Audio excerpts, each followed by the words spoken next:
खान साहब का पैगाम मुझे मसूल हुआ। उससे पहले तक खान साहब का यही पैगाम था कि तुमने महफूज रहना है क्योंकि तुम पर तशद्दुद होगा। कल रात को जब रऊफ साहब पे हमला हुआ उसके बाद मुझे पैगाम मसूल हुआ है कि अब आपके बाहर आके क़यादत करने का वक्त आ चुका है। इसलिए अब मैं आज खैर मैं रऊफ हसन साहब से मिलने आया हूँ आज, क्योंकि ज़ाहिर है अगर इस मौके पर भी मैं ना हूँ उसके बाद मैं पेशावर जाके अपनी इंटरम बेल्स लूँगा, वक्त लूँगा, पंजाब की कोर्ट्स में पेश होऊंगा और आगे अल्लाह मालिक है इंशाअल्लाह।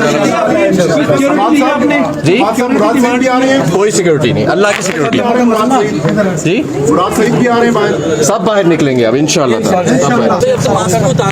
हमें बताइए, आज बड़े अरसे बाद आपसे मुलाकात हो रही है। देखें, जब बात ये जबर तक आ जाए और इस तरह के हमले जिस तरह के रऊफ हसन साहब पर हुए हैं तो फिर मैं नहीं समझता कि अब मैं जा रहा हूँ पेशावर और वहाँ जाके मैं दोबारा अपनी इंटरम ज़मानत लूँगा और उसके बाद मैं पंजाब के कोर्ट्स में जाके अपना मुकदमा लड़ूंगा। बेकसूर हूँ मैं, जितने मेरे पे 51-52 मेरे पे पर्चे हैं उनमें से किसी एक पे भी किसी मुकाम पर मैं मौजूद नहीं। कहीं पे मेरे पे पेट्रोल बम डाला हुआ है, कहीं पे पिस्तौल डाली हुई है, कहीं पे शुक्र तोप नहीं डाली हुई। तो ये जो इन्होंने मजाक बनाया हुआ है ये मजाक अब ख़त्म होना पड़ेगा। दुनिया हम पे हंस रही है, गुरबत की लकीर से करोड़ों लोग नीचे चले गए हैं, मुल्क में ना आइन है, ना कानून है, ना इंसानी हकूक़ है, जगह जगह टीवी चैनलों पर सूट बना के टाउटों को बिठाया हुआ है। अब पार्लियामान में भी आधी पार्लियामान आपकी जाली है, फॉर्म 47 पर है, तो कहने को मुल्क चल रहा है। तो ऐसे तो नहीं मुल्क चलता। अब हम तो इंशाअल्लाह ताला बाहर निकलेंगे और मैं अपना अदालतों के आगे अपने आप को पेश करूँगा। मैं बेकसूर हूँ और मैं समझता हूँ कि अगर इस मुल्क के अंदर कोई आइन है, कोई कानून है, और ये हमारी आला अदालतों को और ख़ास तौर पर चीफ जस्टिस को अब सोचना पड़ेगा कि उनकी भी रिटायरमेंट में दिन कम रह गए हैं। वो क्या लेगेसी पीछे छोड़ के जाना चाहते हैं? वो एक ऐसे फस्तायत के कानून के पाकिस्तान की, ऐसे पाकिस्तान की जहाँ पर आधी पार्लियामेंट जाली बैठी है, ऐसे पाकिस्तान की जहाँ पर शरीफ लोगों पर दिन दहाड़े हमले किए जाते हैं, ऐसी जगहों के ऊपर ये आप अपनी लेगेसी छोड़ना चाहते हैं, या आप एक ऐसे पाकिस्तान की जो नया पाकिस्तान है जहाँ पे यूथ तमन्ना कर रही है कि यहाँ पे कानून होगा, आइन होगा और सबसे बल्कि अवाम का राज होगा, किसी फर्द वाहिद का राज नहीं होगा। पंजाब में एहतजाज की कॉल आप कब देने जा रहे हैं? खान साहब ने कहा है कि पंजाब के अंदर आपने कन्वेंशन से शुरू करना है, हमने वर्कर्स कन्वेंशन से हम शुरू कर रहे हैं तमाम अजला के अंदर, उसके बाद हम इंशाअल्लाह ताला जल्द से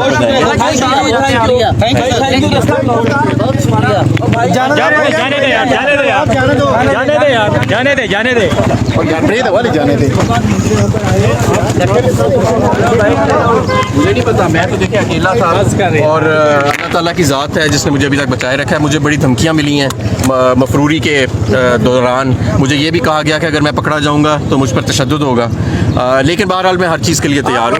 मुराद सईद भी जल्द मंजर यहाँ पे आएंगे। मेरा उनसे कोई रब्ता नहीं है मुराद सईद से, जब से मैं इसमें मफरूर हुआ हूँ, लेकिन मैं समझता हूँ कि अब आहिस्ता आहिस्ता, क्योंकि देखें ये जो हमले हो रहे हैं ना जिस तरह के, और ये जिस नौबत में ये पाकिस्तान को ले आए हैं, अब हमारा इन्होंने गला काटना है तो गला काट दें, हमें गोलियां मारनी है तो गोलियां मार दें, लेकिन हम झुकने वाले नहीं।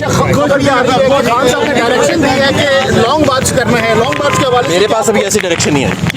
Thank you sir. हो गया ये जो रऊफ हसन साहब के बाद पे ऊपर जो हमला हुआ है, इसके बाद मैं पेशावर जा रहा हूँ अपनी इंटरम बेल लेने, और पेशावर में दोबारा अपनी बेल लेके पंजाब के कोर्ट्स में मैं पेश हूँगा, अपना मुकदमा लड़ूंगा और इंशाअल्लाह ताला ये जो जबर का और ये जो जुल्म का मौसम है, अब हम इसके आगे किसी सूरत भी झुकने वाले नहीं।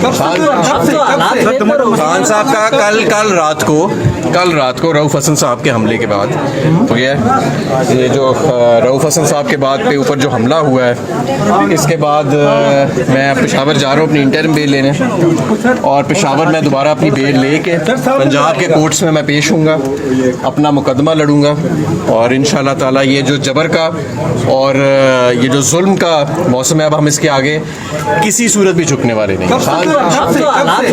खान साहब का कल रात को रऊफ हसन साहब के हमले के बाद पीटीआई के लोगों को किडनैप किया गया, पीटीआई के लोगों को टॉर्चर किया गया, पीटीआई के लोगों से फोर्स किया गया कि वो पॉलिटिकल लॉयल्टीज़ को बदलें, पीटीआई की पॉलिटिकल स्पेस को ख़त्म किया गया, पीटीआई के लोगों के घरों के ऊपर उनको अटैक किया गया, वेंटलाइज किया गया, औरतों की इज्जत जो है उसकी तस्लील की गई, घरों की चारदीवारी की तस्लील की गई। कोई वो जुल्म नहीं था जो कि रवा नहीं रखा गया। उसके बावजूद जो इनका बेसिक ऑब्जेक्टिव था वो ये था कि जी पार्टी को ख़त्म करना है, पीटीआई की लीडरशिप को ख़त्म करना है। उसमें मैं तमाम लीडरशिप को कॉम्प्लीमेंट करूँगा, ख़ासकर उमर साहब को जो मेरे दाईं तरफ बैठे हुए हैं, جنہوں نے secretary general of the party نہ صرف کہ اس کو اکٹھے رکھا بلکہ اس کو طاقتور بھی بنایا. یہ پی ٹی آئی کو ختم نہیں کر سکے. پی ٹی آئی کے لوگ جو تھے, پی ٹی آئی کے جو فالوورز تھے, پی ٹی آئی کے جو چاہنے والے تھے, ان کے جذبے کو, ان کی کمٹمنٹ کو یہ ختم نہیں کر سکے, کمزور نہیں کر سکے. اور انہوں نے 8 فروری کو اپنا ووٹ کی طاقت سے اپنا فیصلہ جو تھا وہ سنایا, لیکن انفارچونیٹلی اس کو امپلیمنٹ کرنے میں پھر شخص واحد کی ڈکٹیٹرشپ جو تھی, ڈکٹاٹ تھی, وہ مانے ہوئی. اور انسٹیٹیوشنز کے ذریعے, وہ الیکشن کمیشن ہو یا وہ پاکستان کے باقی اور ادارے ہوں, جوڈیشری ہو, اس کی وساطت سے انہوں نے اپنے وہ فیصلے جو ہیں منوائے جو کہ شخص واحد کرنا چاہتا تھا. انفارچونیٹ بات ہے, لیکن یہ انہوں نے صرف پاکستان کے عوام کے ساتھ ہی یہ ظلم نہیں کیا, بلکہ ملک پاکستان, ریاست پاکستان کے ساتھ بھی ظلم کیا ہے. انہوں نے ہر وہ طریقہ روا رکھا ہے جس سے پاکستان کمزور ہو, جس سے پاکستان جو ہے وہ اپنی شائننگ پرنسپلز جو ہے اس کے مطابق آگے نہ بڑھ سکے. میرا خیال ہے کہ میرے ساتھ جو ہوا وہ ایک بہت ہی چھوٹا سا انسیڈنٹ ہے. میرے باقی